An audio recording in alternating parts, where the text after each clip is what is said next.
আসসালামু আলাইকুম পরাণের ভাই বোন। দেখেন আজকে তাজা তাজা সবজির একটা দোকান দেখাইলাম আপনাদেরকে। এটা আমাদের অফিসের পিছন সাইডে থাকে। এখানে সব ধরনের সবজি আছে, শীতের সবজি তাজা তাজা। আমি এখান থেকে নিব হয়েছে একটা শালগম, একটা না কয়েকটা নিয়েছে, আমি নি নাই, আমার বোন নেছে। সেখান থেকে একটা শালগম আমি বাসায় নিয়ে এসে রান্না করেছি নতুন আলু দিয়ে। এবছরে আমি প্রথম নতুন আলু এবং শালগম দিয়ে তরকারি রান্না করেছি। আমি আপনাদেরকে আগেও বলেছি আর এখনও বললাম, আমার কোনো রেসিপি চ্যানেল না, আমি নিজের লাইফে তাড়াহুড়া করে যা রান্না করি তা আপনাদের মাঝে শেয়ার করি। এই তো এভাবেই কিন্তু প্রতিদিন চলে যাচ্ছে। আর এখন যেহেতু সারা বাংলাদেশে সব জায়গায় পরীক্ষার সিজন, আমার প্রতিদিন এখন পরীক্ষার হলেই আমার ডিউটি পড়ে, যার ফলে আমি পরীক্ষা নিয়ে অনেকটা নিজেকে ব্যস্ত রাখি আর অনেক ব্যস্ত আছি, যার ফলে আপনাদের সাথে ভিডিও করার, আসলে ভিডিও করে রাখার অনেকগুলোই আমার জন্য আসলে কষ্ট হয়ে যায়। কিন্তু তবুও তো আপনাদের এত ভালোবাসা ভুলে থাকতে পারি না। দিন শেষে কিন্তু আমি আপনাদের মাঝে চলে আসি ভিডিও নিয়ে। নতুন আলু দেখাইলাম আর শালগম দেখাইলাম, তার সাথে ছিল বাইং মাছ, কিছু ট্যাংরা মাছ। এগুলা দিয়েই আমি আজকে রান্না বাড়াটা সেরেছিলাম। সকাল 6টার দিকে রান্না বাড়া শেষ করে 7:30টার ভিতরে বেরিয়ে পড়ি আমি আমার অফিসের উদ্দেশ্যে। এই শীতে আপনারা যারা যারা চাকরি করেন তারা তো জানেন, আর যারা চাকরি করে না, যারা কোনো জব করে না, তারা আসলে অনেকটাই আরাম করে কফি খাইতে পারে, চা খাইতে পারে, পরাটা খাইতে পারে, গরম গরম সব কিছু ঘরে খেতে পারে। কিন্তু এইগুলো আমরা খুব মিস করি, বিশেষ করে আমি খুব মিস করি, কারণ এত সকালে রান্না করার পরে আর এনার্জি থাকে না খাওয়ার, না খেয়ে চলে যাই, অনেক সময় নিয়ে যাই, অনেক সময় নিয়েও না। এভাবেই কিন্তু লাইফের অনেকটা বছর চলে যাচ্ছে আর চলে যাবে। আপনারা সবাই দোয়া করবেন শীতটা যেন ভালোভাবে আমি কাটিয়ে উঠতে পারি। আর এই তো দেখেন আমার আজকের রান্না বাড়া আর যেসব কথা বলার জন্য আমি আপনাদের মাঝে চলে এসেছি। আমি একটা কথা বলেছিলাম যে আমার এক সিনিয়র পার্সন আপা, আসলে মানুষের সব সময়ের জন্যই অনেক কিছু ভুলে যায়।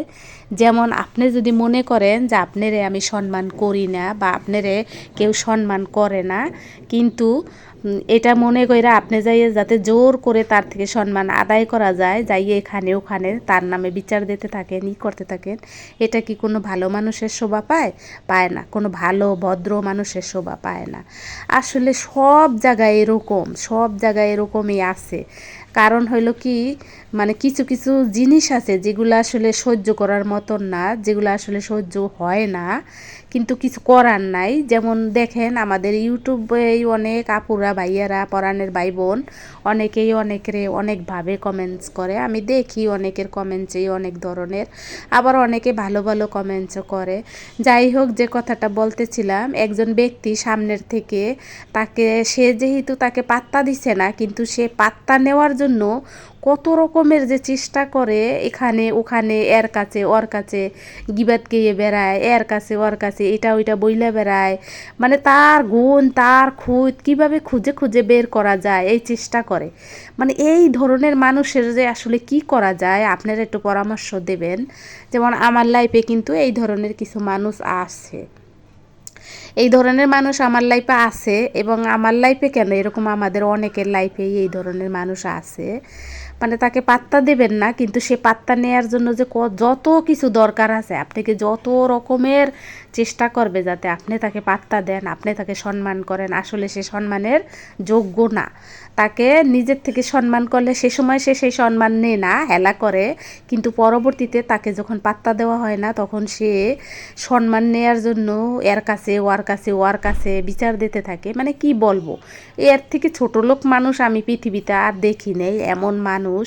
যাই হোক, আমার লাইফে কিছু কথা আপনাদের মাঝে আমি শেয়ার করি। আর আসলে কথা ছিল যে আমার লাইফে অনেক কিছু দেখাবো, কিন্তু কিভাবে দেখাবো বলেন? এক তো দিন দিন ছোট হয়ে গেছে, দুই তো এত ছোট দিনে, এত ছোট বেলার ভিতরে নিজের লাইফের কিছু দেখান যায় না। তারপরে আবার উপর থেকে চলছে শীত, তারপরে আবার পরীক্ষার সিজন, সব কিছু মিলেই আসলে সময়ের সাথে না দৌড়াইয়ে পারি না। যার ফলে পরাণের ভাই বোন, আপনাদের অনেকের ভিডিও দেখি, অনেকের ভিডিও ভালো লাগে, ঘুরে চলে আসি দেখে কমেন্টস করে। এই যে শীতের সবজি এভাবে রান্না করে খাই আমরা মাঝে মাঝে মাঝে না, আমার প্রায় এরকম দেখবেন, যেহেতু আমার পরিবারটা সবজি লাভার, সবজি থাকবেই আমাদের পরিবারে। সবজি লাভার পরিবারে সবাই সবজি খায়, যেমন আমার পরিবারে সবসময় সবজি দেখবেন। মাছের সংখ্যা হয়তো কম থাকবে, মুরগি হয়তো কম থাকবে, গরুও কম থাকে হয়তো। যাই হোক, আপনারা যেভাবে নেন, হয়তো আপনারা ভালো ভাবতে পারেন, খারাপ ভাবতে পারেন, গরিব ভাবতে পারেন, বড়লোক ভাবতে পারেন, অনেক কিছুই ভাবতে পারেন। এতে আসলে কিছু যায় আসে না, কিন্তু লাইফের কিছু অংশ আমি আপনাদের মাঝে তুলে ধরি। আমার সংসারে তো আসলে অনেক কাজ আছে, লাইফে তো অনেক কথা আছে, অনেক কিছু আছে লাইফে, যেটা সম্ভব না আপনাদের মাঝে শেয়ার করা। এত সময় আমি পাবো না, কখনোই পাবো না। আমি যদি পুরা সময়টা আপনাদেরকে দিতে যাই, তাহলে আমার লাইফে অনেক কিছুই নষ্ট হয়ে যাবে, যেগুলো আসলে আমি এই করে কুলাইতে পারবো না।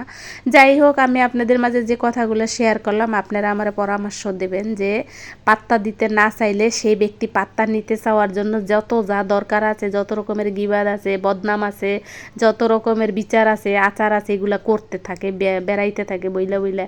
তার জন্য আসলে কি পরামর্শ আপনারা আমাকে দিবেন, আমি আপনাদের কাছে পরামর্শ চাই। আর সবশেষে আমার মেয়ে কুমিল্লা কক্সবাজার থেকে আসার পথে কুমিল্লার থেকে রসমালাই নিয়ে এসেছিলো। রসমালাইটা আপনাদের মাঝে তখন শেয়ার করতে পারি নাই সময়ের অভাবে। এখন খাইলাম, এই বাটি ভরাই কিন্তু রসমালাই ছিল, কিন্তু আমি সময়ের অভাবে খেতেও পারি না। এবার আপনারা বুঝেন। এখন বের করছি, খাবো, তাই আপনাদের মাঝেও একটু শেয়ার করলাম। রসমালাই খুব সুস্বাদু আর টেস্ট ছিল কুমিল্লার রসমালাই। ভিডিওটা শেষের দিকে, সবার সাথে আবার দেখা হবে। আসসালামু আলাইকুম, আল্লাহ হাফেজ।